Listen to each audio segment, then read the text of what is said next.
Bisnis Rasul itu jauh, lama, besar. Jauh, lama, besar. Jadi yang disebut dengan bisnis sunnah itu bukan jualan parfum sama tasbih di depan masjid. Tetapi bisnis yang... Kenapa seorang yang lahir Konghucu dan akhirnya pernah memeluk agama yang lain-lain lagi, akhirnya memutuskan untuk kok memilih Islam? Ada 3 masalah besar umat Islam itu. 1, kemiskinan. Oke. 2, kebodohan.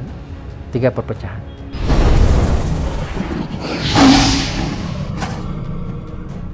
Ya, assalamualaikum warahmatullahi wabarakatuh, teman-teman semua. Balik lagi bersama gue Vasco Ruseimi di Macan Idealis. Dan hari ini gue beruntung banget kehadiran seorang guru. Nah, beliau ini profesor ahlinya ekonomi Islam dunia loh, bro. Yang kebetulan kita punya di Indonesia. Ustadz Safi Antonio. Prof, sehat, Prof? Apa kabar? Ini beliau ini, bro. Jadi teman-teman semua, ini mungkin udah banyak yang tahu ya. Kalau beliau ini ternyata memang asli darahnya darah Cina. Kan?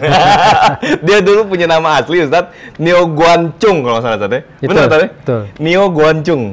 Gimana ceritanya itu, Ustadz? Ini antum ini kan mu'alaf dulu ya, dulu mu'alaf. Gitu. Sekarang udah muslim murni, udah nggak mau lagi ngaku mu'alaf karena udah cukup lama ya, Ustadz ya. Ada mu'alaf, ada mu'alif. Ada mu'alif. Kalau mu'alaf kan udah tahu. Kalau mu'alif itu artinya penulis. Penulis, iya. Jadi sekarang bergerak menjadi penulis, motivator sedikit, bisnis sedikit, akademi sedikit. Nah inilah beliau nih, selalu ngomongnya dikit. Malah kita tahu, jaringan bisnisnya luar biasa mendunia. Masih belajar. Ustadz, kalau ngobrol sama antum nih, Ustadz, emang sih nggak jauh, paling ujung-ujungnya saya ini mau bicara sejarah, mau bicara akhirnya mengenai ekonomi Islam di Indonesia nih, Ustadz ya. Nah, kita boleh nggak saya flashback dulu, Ustadz? Pertama kali singkat mungkin, Ustadz ya. Apa yang bikin seorang Nio Guancung ini akhirnya kok bisa memeluk Islam dan sampai mengislamkan orang tua antum? Kalau nggak salah betul gitu, Ustadz ya? Iya. Ibu masuk Islam juga sempat? Ada ratusan juga, alhamdulillah. Wow. Ya, sesungguhnya kan life is a matter of choice. Yeah. Bahwa hidup adalah pilihan ya.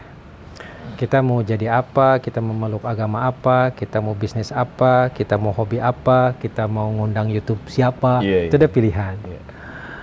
Nah, sesungguhnya saya tuh mencari satu keyakinan, satu belief yang menurut saya itu logical, kemudian komprehensif, dan aplikatif.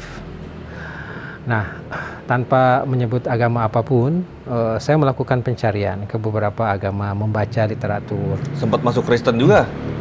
Kita nggak usah nyebut nama. Biar saya nyebutin, Tat. Ya, berbeda dari yang lain bahwa Islam itu straightforward. Ya. Tuhannya satu, yang lain adalah Nabi. Oke. Kemudian ternyata agama yang pertama kali turun ke dunia juga Islam. Ya. Jadi Islam itu bukan agama yang dibawa Nabi Muhammad, tetapi agama Islam itu dibawa nama Abi Adam.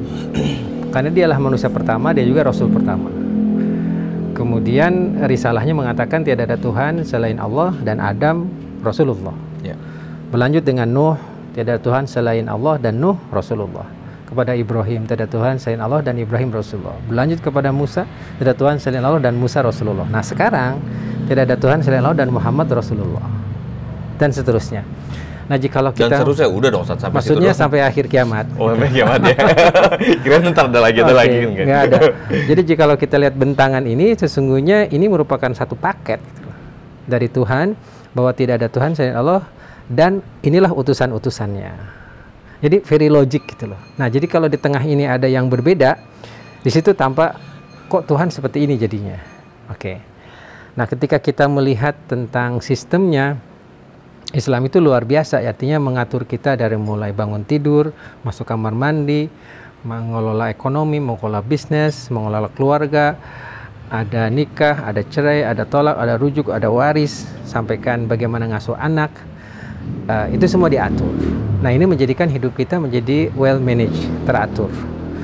Dan yang lebih luar biasanya ketika saya melihat bahwa sosok Muhammad SAW ternyata adalah seorang yang pebisnis. Ini yang menjadikan saya menarik. Pengusaha ya. Nah, beliau ini sangat luar biasa, ada 8 spektrum saya kayak kaji ya. Jadi dalam pertama Ini beliau baru pulang haji nih kemarin. Jadi masih bau-bau ini, bau-bau tanah suci. Alhamdulillah kemarin haji yang ke-28. Iya, udah 28. Antum ngambil jatah yang lain aja, Ustaz. Enggak, alhamdulillah saya punya salah satu unit bisnis haji dan umroh. Iya. Jadi setiap tahun saya dapat jatah sebagai pembimbing. Iya. Nah, biasanya kalau pas lagi haji saya nulis buku. Jadi pulang haji jadi 2 bab itu loh. Iya. Alhamdulillah, atau lagi ngerevisi.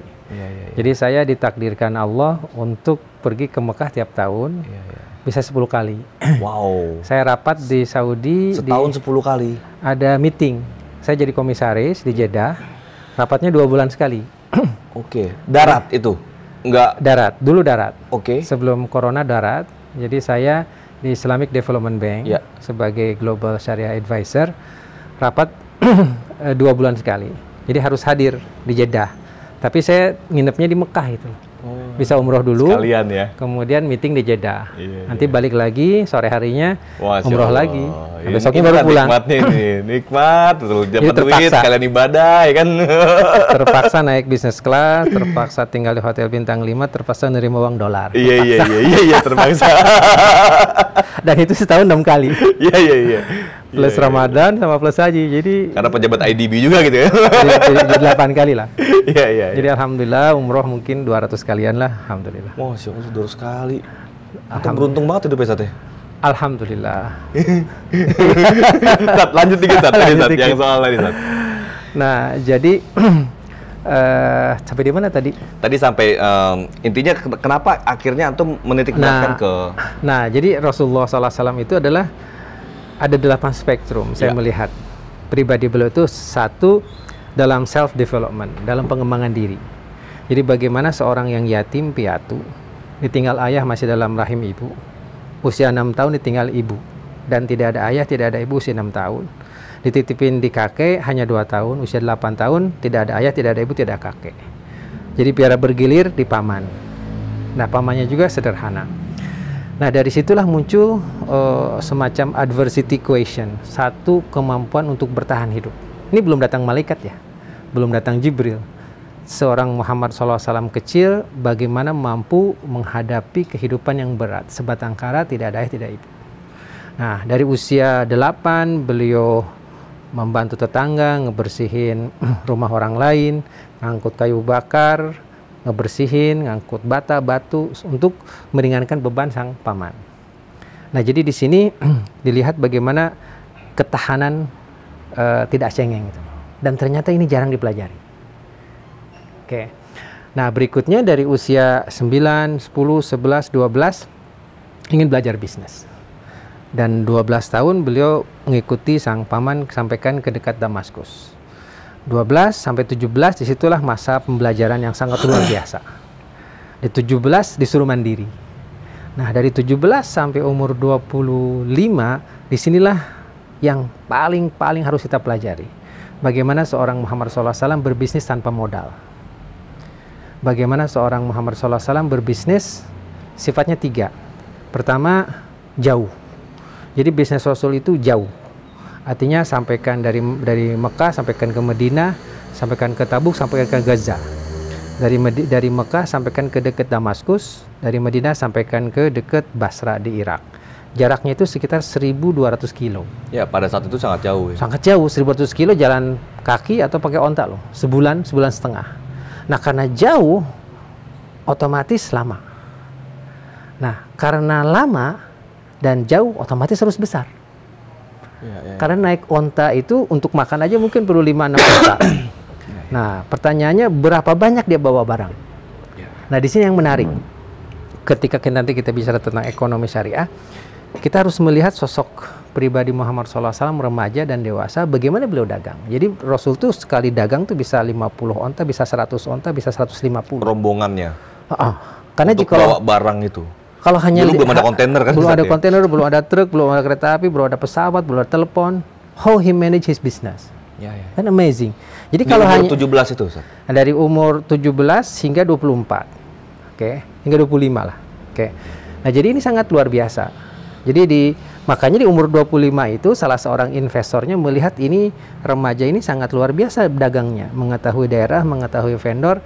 dan bisnisnya jujur.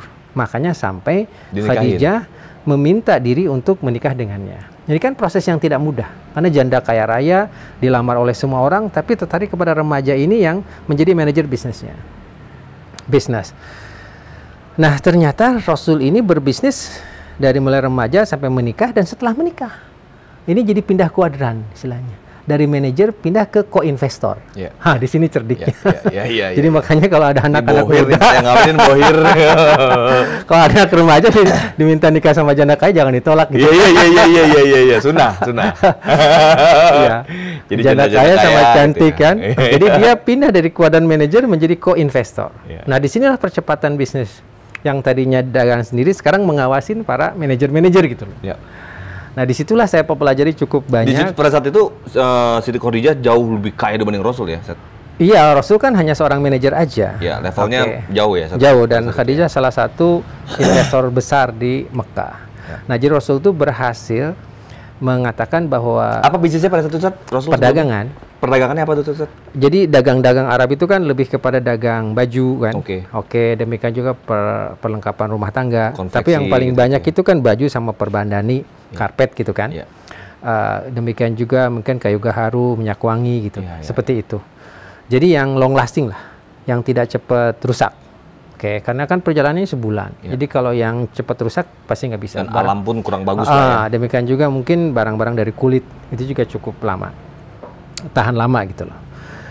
Nah, ini dagang itu berlanjut sampai mungkin sekitar umur 37-38. Bayangin, dari usia 12 sampai menjelang jadi Nabi 38-39. Jadi bisnis Rasul itu 25 hingga 27 tahun. Jadi Nabinya cuma 23 tahun. Saya ulangi ya. Jadi Rasulnya 27 tahun. Jadi pedagangnya 27 tahun. Jadi Nabinya cuma 23. Nah, ini yang jarang dikaji. Jadi kita mau belajar 23. Tapi kan jadi Nabi pada saat itu berdagang juga pas Nabi. Nah, setelah jadi Nabi, beliau beralih dari konsentrasi kepada bisnis, konsentrasi kepada sosial, ekonomi, kemasyarakatan. Oke. Nah, tapi kan beliau sebagai pemegang saham. Ya, udah CEO. Udah chairman. Nah, jadi sebagai pemegang saham. Nah, disinilah satu yang sangat menarik ketika masa muda remaja. Sorry, potong dikit. Dulu pada saat Rasul sudah di situ, siapa yang COO-nya siapa dulu saat? Dulu kan banyak sekali pasukan Khadijah tuh banyak. Yang megang holding kan Rasul nih dan Siti Khadijah kan? Itu banyak sekali. Anak buah Khadijah lah. Ya. Salah satu di antaranya misalnya ada namanya Maisaroh. Itu asistennya. Dan seperti Maisaroh ini banyak. Asisten-asisten Khadijah, dan itu menjadi asisten Rasul juga kan akhirnya. Dan itu banyak. Direktur-direktur di tiap holdingnya, bisnisnya. Ya kan begitu kan, Zat? Kira-kira begitulah ya. Jadi dagangnya kurang lebih seperti ini polanya.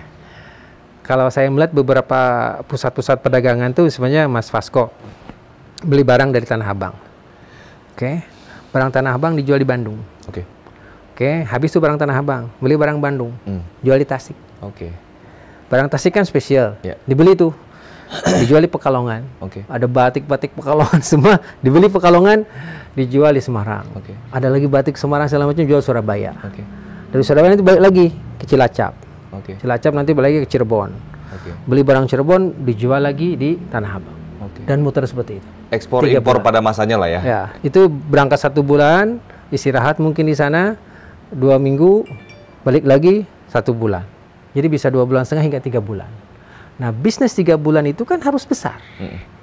Tidak mungkin sedikit-sedikit. Makanya salah seorang sahabat namanya Abdurrahman bin Auf pernah barang dagangannya dari Damaskus balik di Madinah 700 ekor unta penuh muatan.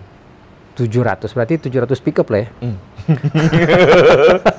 Iya. Itu kan panjang banget itu 700. Nah, sizingnya seperti itu. Nah, makanya bisnis Rasul itu jauh, lama, besar.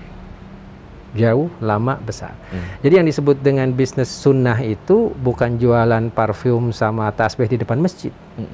Tetapi bisnis yang regional, bisnis yang global, tetapi sesuai dengan Al-Quran, sesuai dengan sunnah Rasul. Itulah bisnis sunnah. Iya, tapi kan kalau belum bisa ya depan masjid dulu, nggak apa-apa lah ya. Apa-apa, tapi jangan kelamaan. Iya, jangan kelamaan.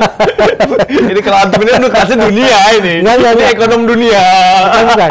Ini kan kita meneladani Rasul. Iya, betul. Jadi kalau ingin menjadi Rasul, ya harus seperti itu. Iya. Ya belum Targetnya sampai begitu gitu ya. Kan kalau kita ngelempar 10 jatuhnya mungkin 7.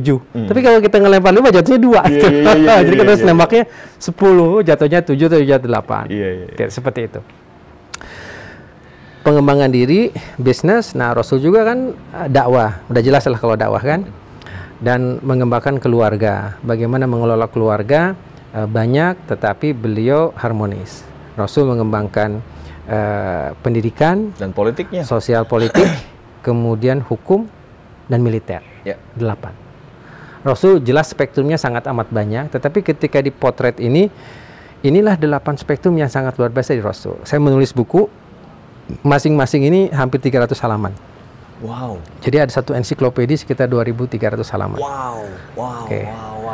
Nah, jadi kalau kita melihat Indonesia, Inggris, bahasa Indonesia. Oke. Nanti sekali waktu kita hadirkan sini. Beredar, Sat? Beredar. Boleh dong kapan-kapan kita bahas satu atau boleh Sat ya? Ya, ada beberapa entry. Satu volume itu ada sekitar 20 entry gitu. Wow. Ini masih cetek banget yang kita bahas nih kalau baru kulit ini. Ini menarik nih. Iya. Ini sejarah Islam ini nih. Dan ada lagi namanya peradaban. Ya. Jadi ketika Rasul sudah mendakwahkan ini, kita melihat bagaimana di Jazirah Arabia, di Mesir, di Palestina, di Kazakhstan, Turkmenistan, Turki, Aljazair, Tunisia, Maroko, sampai ke Gurun Gobi, ngelewatin Indonesia, Malaysia, Brunei, itu kan hasil karya Rasul. Don't forget, ini adalah hasil karya Rasul kan? Oke. Nah, kemudian saya potret bagaimana peradaban di masing-masing wilayah ini. Di Mekah dengan semua perkembangannya, di Madinah dengan semua perkembangannya, kemudian bagaimana di daerah Yerusalem sama Masjidil Aqsa, Palestina dengan semua perkembangannya, dinamikanya, bagaimana di Kairo dengan Fatimiyah, Al-Azhar, kemudian bagaimana di Damaskus, dinasti Umayyah, di Baghdad dinasti Abbasiyah, kemudian dinasti Fatimiyah di Kairo, dinasti Utsmaniyah di Turki, sampaikan ke China Muslim, Uighur dan sebagainya. Demikian juga di Andalusia, Maroko. Nah, itu ada 10 jilid, hampir 3.000 halaman lah. Ya. Nah, jadi disitulah peradaban Rasul berada. Oke. Nah, dari situ kita bisa melihat apa faktor bangkitnya, apa faktor turunnya. Dan ekonomi merupakan salah satu bagian daripada peradaban itu. Jadi Rasul itu secara fisik sampai ke Cina juga waktu itu? Tidak, Rasul tidak sampai ke Cina. Okay. Rasul yang paling jauh sampaikan ke dekat daerah Syam, daerah Syria sekarang. Oke. Nah, tetapi para sahabat sampai ke China. Sahabat sampaikan ke Mesir. Dan di antara murid sahabat juga sampaikan ke daerah-daerah yang lebih jauh, ke Maroko. Ini multi level dakwah dan multi level bisnis dan multi level kekuasaannya lah ya kira-kira. Betul, ya. Nah, kurang lebih seperti itu. Ya. Nah, jadi kalau kita melihat kenapa sekarang kita harus mengembangkan bisnis syariah, saya lebih cenderung menyebutnya bisnis syariah daripada ekonomi. Kalau ekonomi mungkin lebih terlalu akademik, terlalu resmi gitulah. Tapi ekonomi ya. Nah, ketika kita bicara tentang bisnis dan ekonomi syariah, harusnya kita melebarkan kacamata kita. Jadi ekonomi syariah itu bukan hanya perbankan syariah, bukan hanya asuransi dan pasar modal syariah, tetapi kullu nasyatat at-tijariyah fil intaj wa tamwil wa taswik al-mabniyah ala usul wal qawaid al-ma'khudhah min al-Qur'an was sunnah an-nabawiyyah as-sahihah lahu al-iqtisad al-islami. Artinya every single commercial activities, baik dalam production, distribution, consumption, marketing, finance, yang dibangun di atas hukum Al-Quran dan nilai-nilai sunnah, itulah ekonomi syariah. Jadi bukan hanya perbankan. Jadi kalau kita buat rumah makan, selama itu halal, itulah ekonomi syariah. Ketika kita membuat production house, di situ ada nilai-nilai yang mulia, itulah ekonomi syariah. Ketika kita berdagang batu bara, tapi di situ ada kejujuran, ada delivery, ada payment, itu ekonomi syariah. Nah, ketika kita membuat keramik, membuat batu, membuat bata, itu ekonomi syariah. Karena sesuatu itu tidak mungkin terjadi kecuali dengan adanya infrastruktur, maka adanya infrastruktur itu pun menjadi wajib pula. Nah, saya sering mengatakan untuk mudahnya seperti ini. Apakah mungkin misalnya saya terjemahkannya dengan namanya fardu kifayah. Kalau sekarang disebut fardu kifayah, orang itu berkonotasi kepada sholat jenazah aja. Ya kan? Sholat jenazah aja. Karena itu populer. Paling populer. Itu adalah contoh yang benar tapi kurang tepat. Oke. Padahal fardu kifayah adalah fardun jama'iyun tijaha qaumin au ummatin muayyanah li ada'i faridatin muayyanah bihaitsu idza yu'addi juz'um minhum saqatal wajibi anhum walakin la ta'atala athima kulluhum jami'an. Satu kewajiban kolektif terhadap satu kaum, satu komunitas, satu tim untuk melakukan tugas tertentu. Seperti mayit di satu kampung harus ada yang mensolatin. Kalau enggak dosa semua. Nah, kewajiban ini bukan hanya saja untuk yang mati, bukan terhadap yang mati saja, tapi juga kepada semua. Bahkan yang lebih penting untuk yang hidup. Karena kita tidak mungkin bisa sholat tanpa adanya kain, sarung, tanpa adanya celana, tanpa ada baju. Ibu-ibu tidak bisa menutup aurat tanpa adanya garment dan tekstil. Jadi adanya umat yang masuk ke dalam garment dan tekstil fardu kifayah. Yeah. Kita tidak bisa broadcast tanpa adanya kamera. Yeah. Adanya kamera fardu kifayah. Yeah. Kita tidak bisa berkomunikasi tanpa adanya handphone. Makanya handphone menjadi fardu kifayah. Yeah. Kita tidak bisa berhaji kalau tidak ada pesawat. Makanya ada umat yang menguasai pesawat, itu fardu kifayah. Nah, artinya jadi fardu kifayah itu mencakup semua gross domestic product, mencakup semua APBN. Yeah. Oke. Dengan demikian saya bisa mengatakan bahwa ekonomi syariah di Indonesia itu bukan hanya 6 atau 7% aja seperti persentase perbankan terhadap. Sebelum kita masuk ke pembahasan ekonomi syariah tadi, Ustaz. Tadi kan ini yang saya masih penasaran. Kenapa seorang yang lahir Konghucu dan akhirnya pernah memeluk agama yang lain-lain lagi, akhirnya memutuskan untuk kok memilih Islam gitu. Jadi baik lagi nih. Itu dulu, Ustaz. Karena ini yang perlu saya tahu dari orang sebesar antum ini. Biasa kan banyak orang-orang cerdas justru malah lari ke agama yang lain gitu untuk zaman modern ini ya. Kebalik dong. Dan apalagi basicnya antum ini kan quote-unquote emang dari keturunan Cina gitu kan. Tadi saya udah katakan, jadi dari sisi system of belief, Islam itu luar biasa straightforward. Jadi nggak perlu pusing dalam memahami Islam. Nah, yang menarik itu ada dari system of life-nya. Jadi Islam bercermin dari apa yang dilakukan oleh baginda Rasul itu sangat luar biasa. Gitu. Karena Rasul itu adalah the walking Quran, Quran yang hidup, Quran yang berjalan. Oke. Dan ketika kita melihat, mengkaji ajaran Al-Quran itu sangat luar biasa. Banyak orang di Barat yang memeluk agama Islam tidak mendengar apa-apa, dia cuma baca Quran aja. Jadi karena memang ketika tanpa tahu apa tuh maksudnya gitu ya. Maksudnya hanya dengan membaca terjemahnya dia bisa tahu, karena begitu banyak dalam Al-Quran yang berbicara tentang penciptaan langit, penciptaan bumi, bagaimana manusia diciptakan, bagaimana lapisan-lapisan batu terjadi, dan begitu banyak yang disebut dengan scientific anticipation. Apa scientific anticipation itu? Adalah informasi-informasi sains modern yang baru bisa difahami sekarang.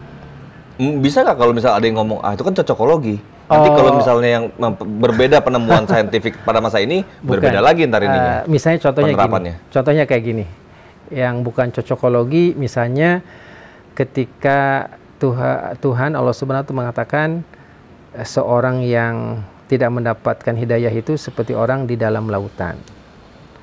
Saking gelapnya lautan itu, jikalau dia mengeluarkan tangannya, dia tidak bisa melihatnya. Seseorang yang tersesat itu seperti seorang yang tenggelam di dasar laut, jikalau dia mengeluarkan tangan, dia tidak bisa melihatnya. Itu satu yang sangat umum, tidak perlu ilmu yang modern-modern amat, cuman nyelam doang. Nah, tetapi kapan dan dalam kedalaman berapa seseorang itu tidak bisa melihat tangannya kalau di laut? Oke, ya kalau kita masuk 5 meter, 10 meter masih kelihatan. Kemudian 20 meter, 50 meter, nah ternyata cahaya matahari itu akan hilang dan tidak terlihat jikalau di kedalaman sekitar 200 meter. Nah, mungkinkah seorang Muhammad SAW itu nyelam sampai 200 meter waktu itu? Kan nggak mungkin. Nah, jadi siapa yang ngasih tahu dia? Nah, jadi sesungguhnya bukan cocokologi ini. Ini using your very basic ratio. Jadi, oh kalau gitu harus ada satu pihak yang ngasih tahu dia. Ya. Nah, sementara belum dimungkinkan gitu loh. Oke. Nah, hal-hal seperti itu dalam Quran itu banyak. Jadi tidak memerlukan sains yang penemuan laboratorium segala macam, tetapi melihat bagaimana di alam jagat raya ini terjadi gitu. Demikian juga misalnya ketika Al-Quran mengatakan kalau seseorang itu diazab, maka dia akan disempurnakan lagi kulitnya, akan diazab lagi, disempurnakan lagi, diazab lagi. Cuman gitu aja Al-Quran ceritanya. Nah, tetapi kemudian manusia itu mengkaji kenapa Tuhan menyebut kata kulit kok bukan apa ketika dalam proses penyiksaan itu. Oh, ternyata dalam tubuh kita ini syaraf itu bukan di tulang. Syaraf itu bukan di daging, tapi syaraf nyeri itu ada di kulit. Syaraf perasanya itu. Perasanya itu, seperti kita kebakar. Yang sakitnya itu kulit. Ya. Kalau sudah sampai ke daging itu nggak sakit lagi. Nah, hal-hal seperti itu yang sifatnya umum, Tuhan disuruh melihat gitu kan. Disuruh melihat, disuruh berpikir, oh kalau gitu sengaja Tuhan itu menyebut kata kulit karena di sana itu ada begitu banyak saraf-saraf, begitu banyak perasa yang ada. Oke, ini kan menunjukkan kita harus berpikir itu. Apatah lagi kalau seandainya Tuhan mengatakan wa inna lamusi'un, bahwa kamilah yang meluaskan alam jagat raya ini. Oke. Dahulu kita belum paham gitu. Apa sih yang maksudkan Tuhan itu meluaskan alam jagat raya ini? Kita nggak pernah tahu, dan kita nggak pernah tahu alam jagat ini kayak gimana gitu. Nah, tetapi kata Tuhan, sayalah yang meluaskannya. Nah, ternyata ketika manusia melihat alam jagat ini tidak ada batasnya. Nggak ada batasnya, sangat luas. Dan yang lebih menarik lagi, nah ternyata semakin lama alam jagat ini semakin melebar. Nah, Al-Quran menantang kita untuk discovery of science. Tetapi ujungnya bukan kita ingkar meniadakan Tuhan, tetapi ini menunjukkan bahwa betapa kecilnya kita di hadapan Dia. Seperti itu. Jadi message-nya jadi seperti itu. Betapa kecilnya kita di hadapan Dia. Boleh saya potong sedikit, Kalau misalnya seperti itu, ini kenapa saya tanya sama Antum misalnya? Karena Antum ini kan masuk dalam kategori bisa dibilang ya penjelajah agama juga ini kan. Misalnya mencari akhirnya mengeksplorasi mana kira-kira yang menurut personal atau ini diri Antum ini akhirnya udah gue jatuhkan pilihan kepada Islam. Nah, di sisi lain kalau kita mau bicara agama Konghucu, Kristen, itu kan juga ada di versi mereka gitu loh maksudnya. Jadi begini, kalau kita membandingkan dari sisi system of belief, itu memang berbeda-beda. Oke. Percaya itu pilihan. Apalagi dengan ya bicara RMP lah kalau orang bilang ya, repetisi magic power lah gitu ya gitu Ustaz ya. Itu semua agama melakukan itu dan akhirnya meyakini itu gitu Ustaz. Ini ada banyak pertanyaannya akhirnya karena Antum kan basicnya dari lahir Konghucu nih kan. Kok bisa jadinya ke Islam? Itu yang saya agak bingung. Tapi ketika nanti Anda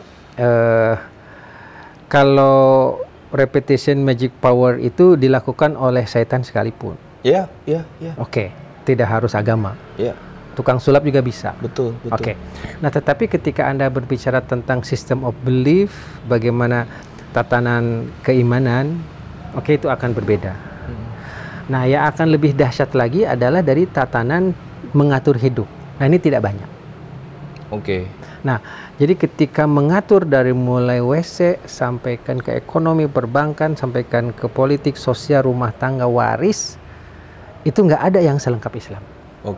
Bagaimana dengan kayak Kristen dengan dia punya hadisnya juga misalnya dengan apa yang Yesusnya lakukan lah kira-kira gitu. Nanti kalau seandainya justru saya itu tidak mau menyinggung agama orang lain ketika dalam Tetapi yang paling objektif itu adalah membaca buku-buku yang mengkaji tentang keautentikan Bible. Saya hanya mengatakan itu. Oke. Jadi Anda akan terjawabkan bukan dari kajian Muslim ya. Oke. Baca kajian-kajian Barat yang menganalisa bagaimana Bible itu terjadi. Oke. Bagaimana persamaan dan perbedaan antara satu Bible dengan yang lain. Karena Bible itu kan ditulis tidak seperti Quran, tetapi ada perawi-perawinya. Matius, Markus, Lukas, Yahya, Perjanjian Baru, ada Perjanjian Lama. Kemudian bagaimana isi di masing-masing Bible ini tentang satu cerita, bagaimana korelasinya dengan sains. Itu jadi satu dunia sendiri. Tentang the study of Bible itu dunia sendiri. Dan saya bisa menjamin semakin Anda membaca hasil karya-karya orang Barat ya tentang study of Bible, Anda akan semakin mengkerutkan dahi gitu. Oke. Cukup sampai di situ. Saya tidak ingin masuk lebih jauh untuk menghormati. Nah, tetapi ketika Anda masuk ke dalam sistem ekonomi, ini yang menarik. Nah, saya ingin cerita, saya diundang, kalau diundang kampus sering, diundang YouTuber sering banget. Bedah buku sering banget, tapi ada satu undangan yang membuat saya happy banget. Saya diundang Vatikan. Wow. Saya diundang Vatikan. Kapan itu, Ustaz? 6 tahun yang lalu lah. Antum diundang sama Vatikan? Diundang sama Vatikan. Ketemu Paus? Ketemu wakil Paus lah, ada beberapa kardinal. Nah, diundang, menariknya lagi bersama wakil gubernur Bank Indonesia. Wow. Bersama ketua OJK. Iya, seru. Iya, ini menarik ini. Ini menarik ini nih. Jadi saya bersama Pak Dr. Halim Alamsyah, wakil gubernur BI waktu itu, bersama ketua OJK Pak Mulyaman Hadad. Dan kenapa akhirnya Safi Antonio yang datang? Nah, jadi diundang untuk menceritakan why do you have Islamic banking and Islamic finance, Islamic business. Nah, ternyata memang dalam Bible namanya riba itu dilarang. Jadi mereka tuh believe bahwa namanya usury, interest, riba, kemudian itu dilarang. Ini diundangnya di Vatikan, Pak. Itu dilarang.